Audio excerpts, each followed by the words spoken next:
Hey you guys, Bill Hepson, Workout America TV, coming to you from the beautiful Powerhouse Gym in Stuart, Florida. And I know many of you guys who work with instructors who've been in classes hear this command, tighten the abs, engage your abs, or engage your core. How exactly do we do that? What are we talking about? So basically the core is really kind of an amorphous command, because we're talking about everything that connects the hips and butt to the rib cage and upper body. Obliques, quadratus lumborum, lower back, the transverse abdominis, the rectus abdominis. So when we talk about engaging the abs, we're really usually talking about anterior musculature, usually the rectus abdominis, the six-pack muscle in the front of the torso. That's like a longitudinal band of fibers, and you get that tendinous inscription where it's like spaghetti. They'd be easy to separate. The six-pack are those tendinous inscriptions that band those long fibers together. So the rectus abdominis pulls the sternum, the xiphoid process, towards the pubic bone. So if you were going to push an object and you weren't engaged, you would just push the shoulders back and it wouldn't go anywhere.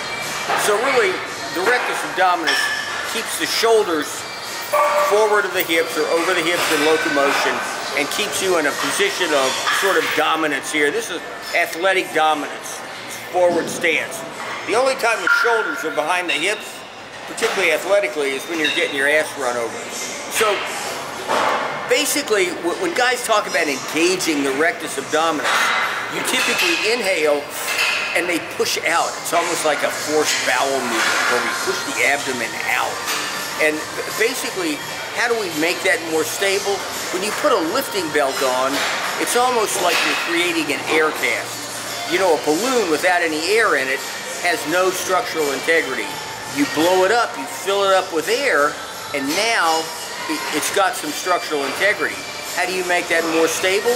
You put a belt around it where you compress that into a smaller space. The problem with that is we can't grip and move.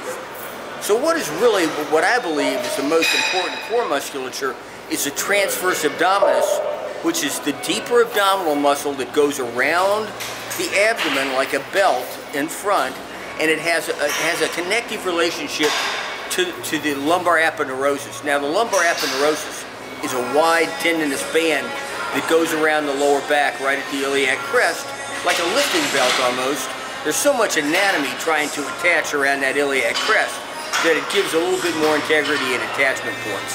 So, the rectus abdominis, when it contracts, it pulls in. It's involved not with flexion, but with rotation.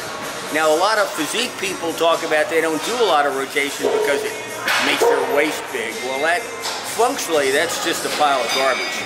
What you really want to look at with the transverse abdominis is when it contracts and draws in, it pulls that lumbar aponeurosis around and spreads it and really provides for structural integrity for the lower back and the core. So when we're talking about trying to stabilize the core by activating our abs, what are we talking about as far as the abs? The transverse abdominis. So how do we do that? How do we activate that? We just merely pull the navel in towards the spine. You pull the navel in about ½ inch. I can still move and groove with that, with that little drawing in, and that really starts to activate the transverse abdominis and light the abs up, and it also begins to stabilize the lower back. So I'm Bill Hepson with The Truth in Training. If you enjoyed this video, please like and share, and certainly subscribe to Workout America TV for more great information coming your way. And if you're on the Treasure Coast, get in here and check out Powerhouse Gym. Stay strong out there.